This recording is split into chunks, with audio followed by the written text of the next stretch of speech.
In this video, we're going to replace the Saitek controller boards with a LeoBodnar joystick board. This will give our controller 12-bit encoders for the axes, as well as the ability to add a bunch of extra buttons, like reversers, toga switches, and auto throttle disconnects.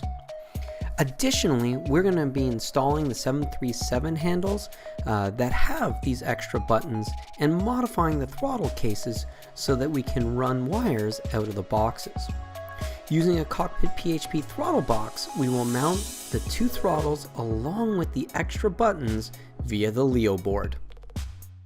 First, we're going to need to remove the original PCB that is connected to the buttons. This also has the axis wires on it as well. There are 4 vertical screws that keep it installed, and then the buttons can be pushed in, allowing you to pull them out of the unit. We then need to desolder the buttons so that we can remove the plastic supports, because we'll need those. Also desolder the axis wires at this point. Next, we're going to fabricate little mini PCBs from prototype boards that we can then cut with shears or a Dremel tool. The button legs go through the plastic and then through the PCB. Then we solder it. With this, we don't need any additional glue to keep them together. Now, wiring the grounds together on the boards will reduce the total number of wires that you're going to need to pull through the throttle and then out to the Leo board. For the buttons, the blue wires were the button wires for triggering the button, and the white wires were all tied to one of the common grounds on the Leo board. When wiring up the buttons, you make sure to test the buttons to keep the correct alignment. The tactile buttons have 2 sides to the switch. You want to make sure that the path is broken when the button is in the up position and only active when the button is depressed. The pot wires, seen here as the yellow, red, and black wires, are then extended. In this case, I had similar yellow and black wires, so I used that. You need to extend it so that these can also now be pulled outside of the case and plugged into the Leo board, with one of the lines being the 5-volt feed line. You've got a ground line, and then you have the return line to the pot.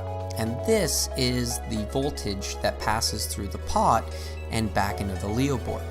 The Leo board's going to measure that, and it's going to use that to encode the analog signal into a digital value that the sim will now understand.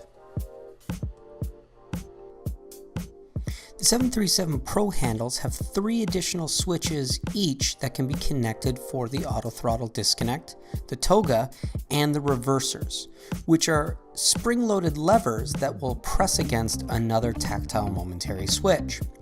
Again, we take advantage of the ability to wire the grounds together for all 3 switches. This makes for only having 4 wires that need to come out from the handle, down through the axis case, and then come out of a hole that we drill in the bottom of the case. We also need to drill a larger hole in the back of the throttle body. That way, we can pull all of the wires out of the unit to be wired externally into the Leo board along with the other throttle body. Once we have all of the wires connected and pulled through, we are ready to start modifying the base. Just by cutting them, they're just prototype boards and you just cut out what you needed. I used a Dremel that's mounted on a little mini table, kind of like a mini table Dremel saw, and I just really quick. Plus, also for other ones, I just used shears that also help cut it. Because the exact size, it doesn't matter as long as you got the pegs for the feet to go through. Because the button plastic itself has holes, so the button goes through the plastic, then comes to the PCB, and that's how it gets held on. And then you just solder it. So this was really easy to do. Now on the other one, I got smarter when I realized I could connect all of the grounds in here. So instead of having to go through the hassle of doing all of the grounds as separate items. So that saved me some time. As you can see, this is also very tight. All of these wires just barely get out. So it's good to show that literally you just pull those boards out, get rid of it, get rid of the USB that came with it, drill a hole in the center, pull all the wires through that you need, wire up new buttons. And again, these are new little tactile push buttons. I mean, they're a couple bucks on Amazon. But a couple buttons, and then yeah, there you go. So we'll go ahead and put that back together the way it would have been together.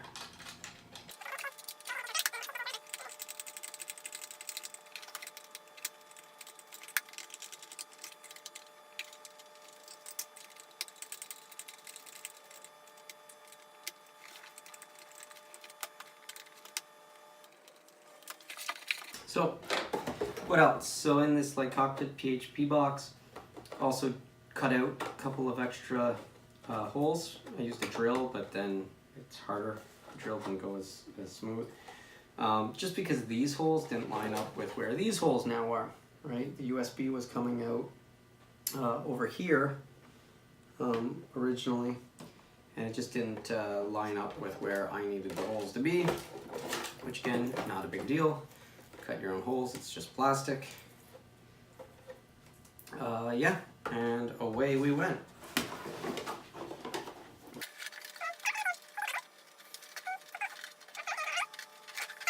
These do sit kind of in here like this. These little pieces are supposed to kind of hold it down. I find that they don't really hold it down very well. Mind you, it would also help to make sure that you have all of the wires and the cables nice and tight, hence why the hole needs to move. By moving the hole, it lines up nicely so that they just sit in there. And then as you can see underneath, hole, and then all I did was I hot glued to posts, I hot glued the LeoBodnar BU0836X. Has lots of axes.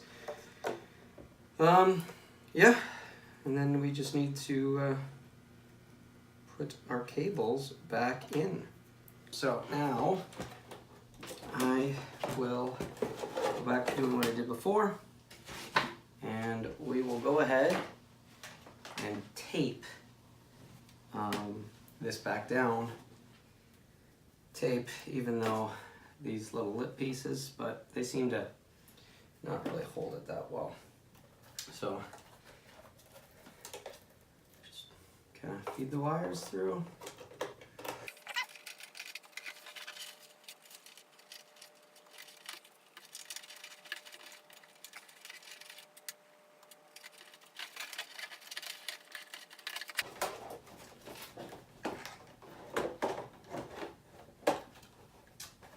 And voila. So yeah, when you install the little kind of notch bracket, what's nice, and it does have, you know, the sticker and stuff, which is cool. Oh no, that came with this, I think. Yeah, I think this came with this set from Cockpit UK or whatever. Yeah, when you mount this, it's pretty straightforward. You do it after these are secured in place. But again, like I said, we're going to use the tape, and I find that the reversers come loose a bunch, which kind of sucks, but all you got to do is needle nose pliers.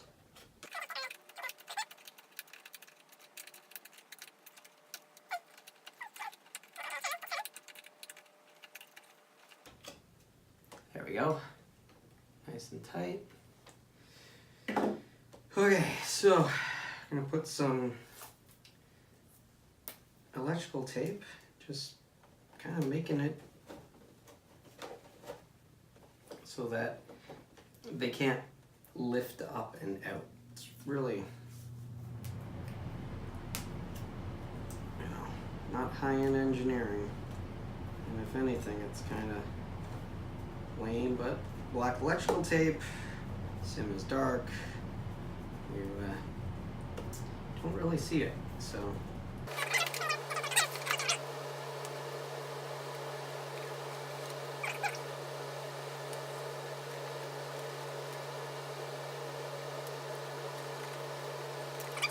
just like that. Keeps them from falling out. Okay, so when we look at the side, I cut another hole, put another switch here, which I also wired up. The reason for this switch is in Spad.Next you can do conditions, and so just like you had the mode switch before with the yoke, and you'd be able to program 3 different levels to buttons, you can use this for that if you like.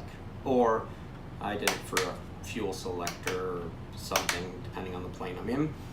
And then I wired 2 more toggles on the front side, so kind of like having fuel cutoffs for the fuel. So I put those in, and there's still a bunch of buttons left over. I'm still contemplating mounting an encoder on this side and putting a trim wheel. So I'll have a little trim wheel and just have it run as an encoder. You can program the BU36 to do buttons or encoders, or also their multi-switch, which is really neat. So we're going to mount an encoder. I'm going to try to do it as high up as possible. That'll give us the most room.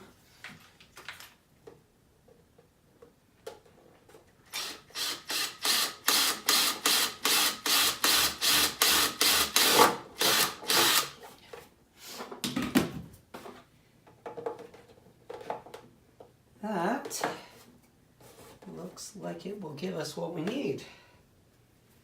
So the encoder also has a button on it, so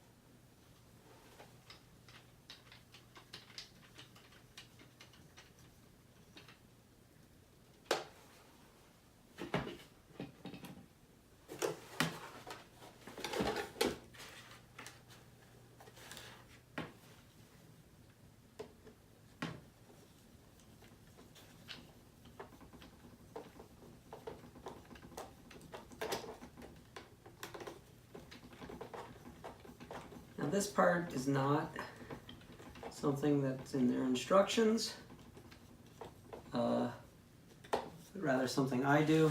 Just keeps these handles nicely together. So we'll use this knob for now as the trim wheel until we get a trim wheel either 3D printed or found. So wired up 5 cables, used stuff that comes with Arduinos. They have the little headers, so it's easy to slide onto those, and that's why I chose to use one of these encoders. These things, you get them for like 10 for $3 or something. But I chose this just because it's already on a PCB, breaks it out to these headers, and then the header is easy to wire using some nice flat ribbon cable, cut the other ends off, and wired it up.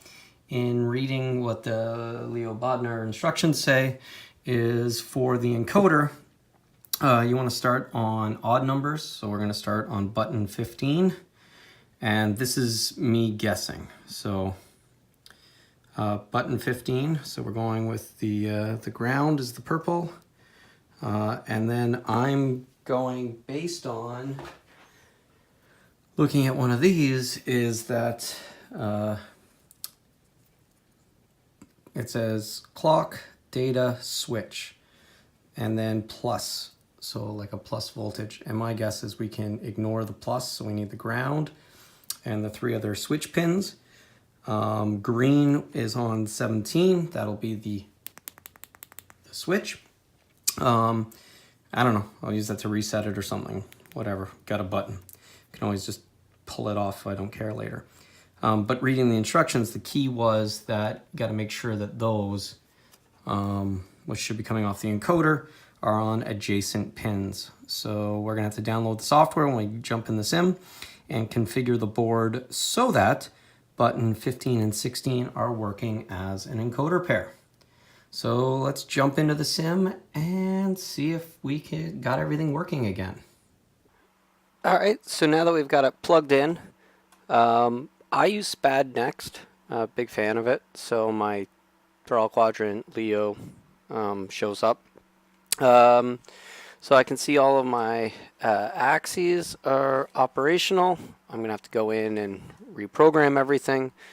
So for example, this is now no longer mixture engine 1. This is actually going to be throttle without reverser, engine 1, and that's going to be full thrust. And there we are. Yeah, we'll make it right about there. We'll make that idle thrust. So what's nice about these is obviously there is the ability to have a much larger range of up to basically 4096. And I like to just back it off just a little bit from fully forward and set it. Awesome.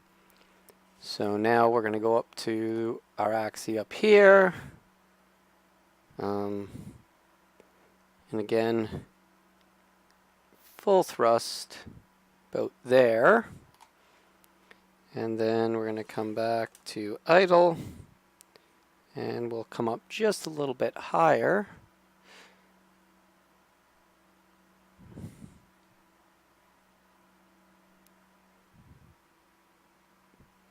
And we will set that. Click OK. And that's not engine 1. That would be engine 2. All right.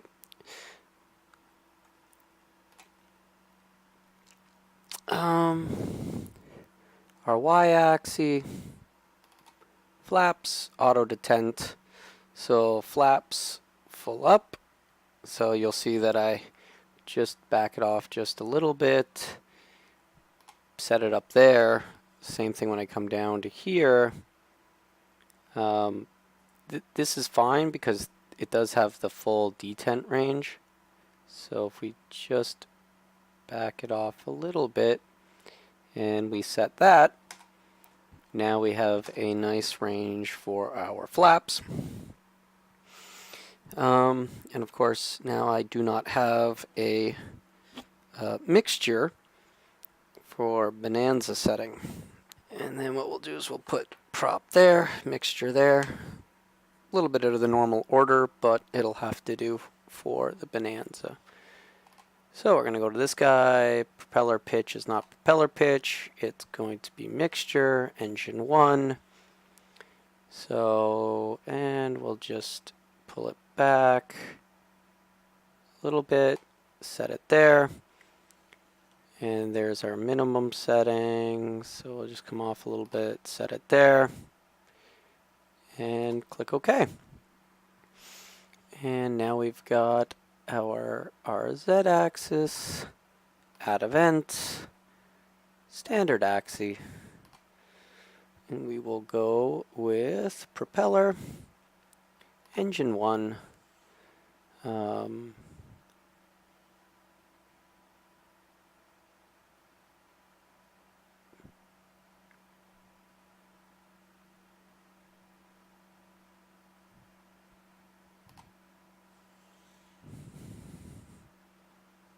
I have to double check this when we get into the sim.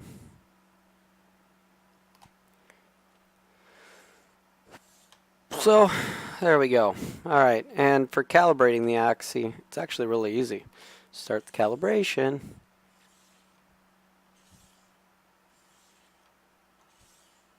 And save the calibration. Save. Now that we've done that, yeah, we'll be safe. And we will save it. Alright, so button 9 works. 11 works. 13 works. 14 works. 9. Oh, 10.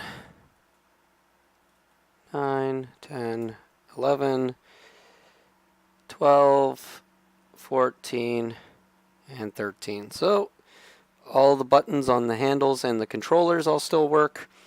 And then really quickly, I can see that my switches all work. There's my position. And this is our rotary encoder. Now I was seeing some weird stuff show up on the switch. So I disabled the switch, just pulled the cable. So to do that, when you come to the LeoBodnar page, you go to the product downloads and you can download all these things like encoder configuration software. So when you run that encoder configuration software, you pick the buttons and you can see this is where it'll pick up. We've only got the one board, so it only sees it. Great. This is where you pick up the pairs. And so we did it on pair 15 and 16. I set them to 1 squared, and I set the pulse width to 24 milliseconds. Now, I probably would be best to actually go find the data sheet and see exactly what the settings are, but for the purpose of this, now that we've set that, just by selecting this, so it's into encoder mode, when we came back in here, now we've got nicely buttons pulsing. So for this button, let's add an event. And we are going to add a button pressed short. Now if we really wanted to, we could make these very simple buttons.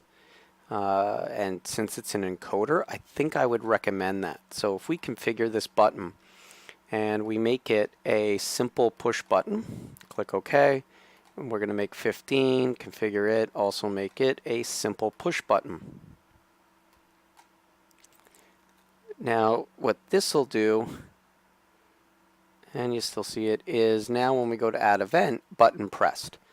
So on a button press event, we're going to add action, and we're going to send simulation events. So we're going to look for trim, and we want elevator trim down.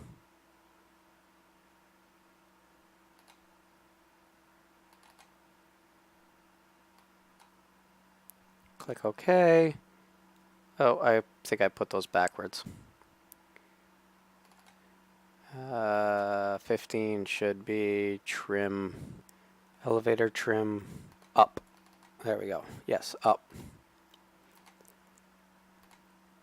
And then this one, easiest thing to do is actually do this, so I don't have to go through the list. I'm going to copy this event. I'm going to go here, and I'm going to paste.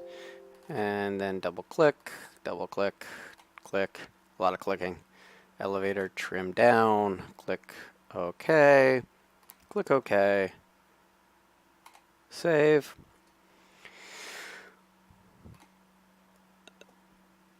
Yeah, big fan of these LeoBodnars, because again, those are huge ranges on the axis. You're talking 12-bit.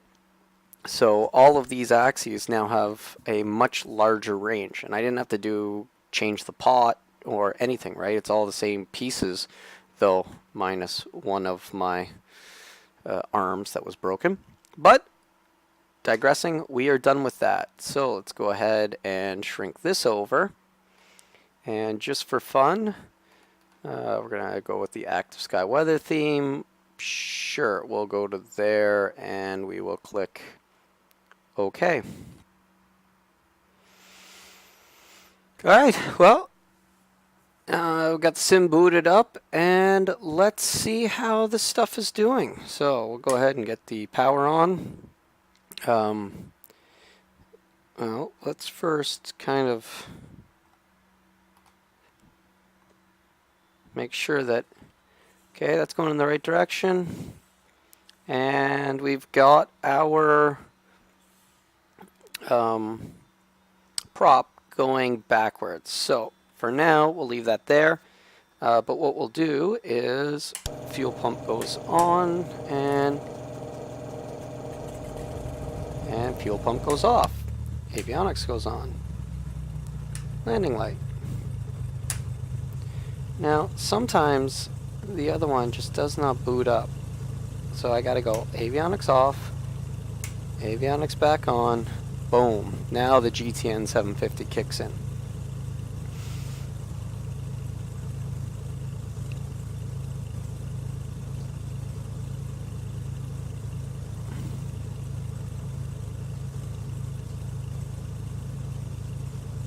He's good. Oh good, all of our touchscreen areas are working. Whoa! Whoops. Okay, good thing we did not run out the wrong way. Yowza.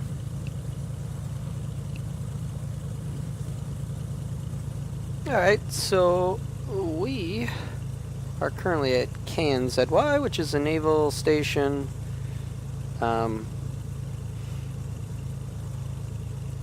That's nice. Alright.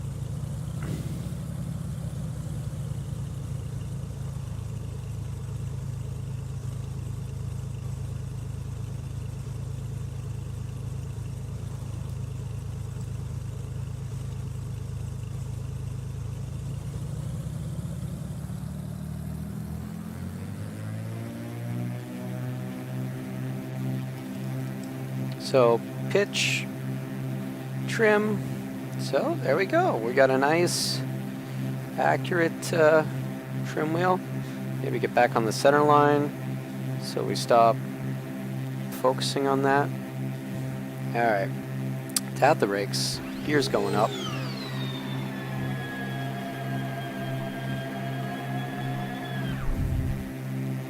So we can see our pitch trim nicely incrementing. Pitch down. Because currently I have way more.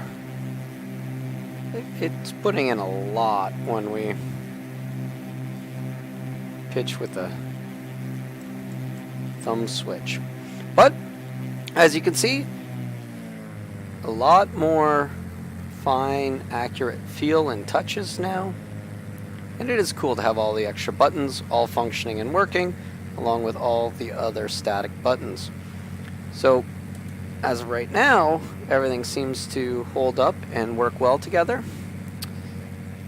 And I am content.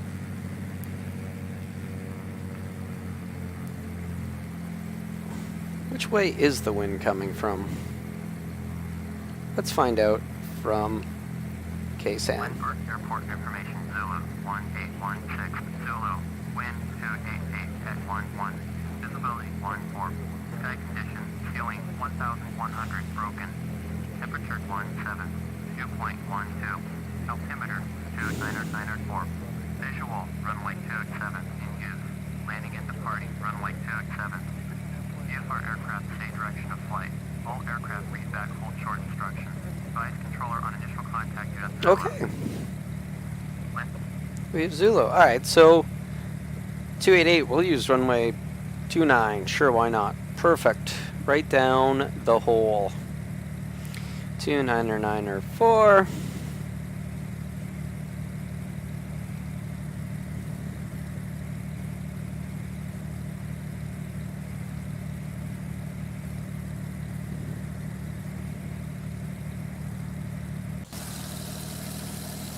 And we are in gear range.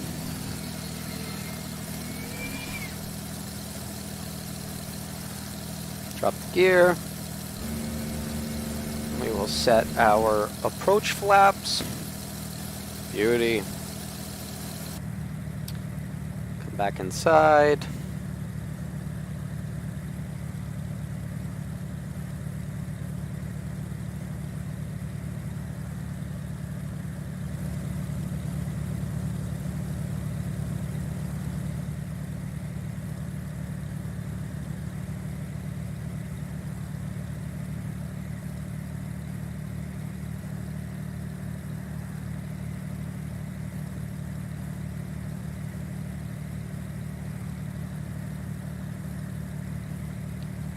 Roll that pitch trim. Very cool. Alright.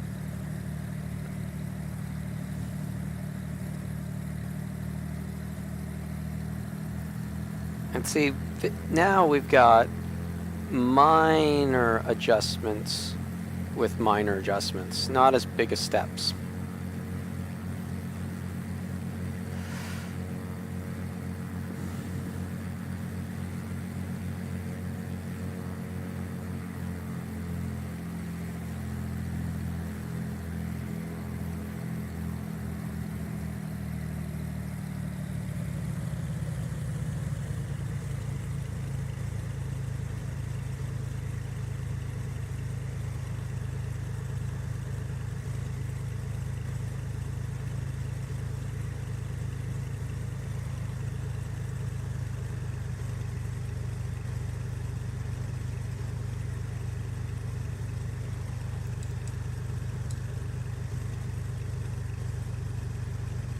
And just hold it off.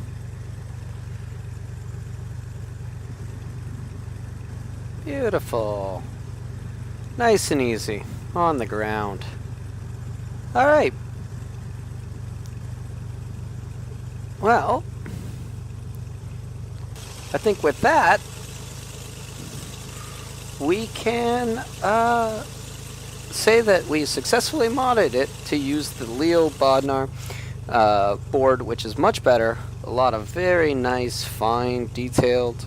So when we look in at that MIP, right, you can see just it's so smooth. All the controls with that much larger range, you have that finer detail and that finer control to be able to really set and dial in the levels that you need.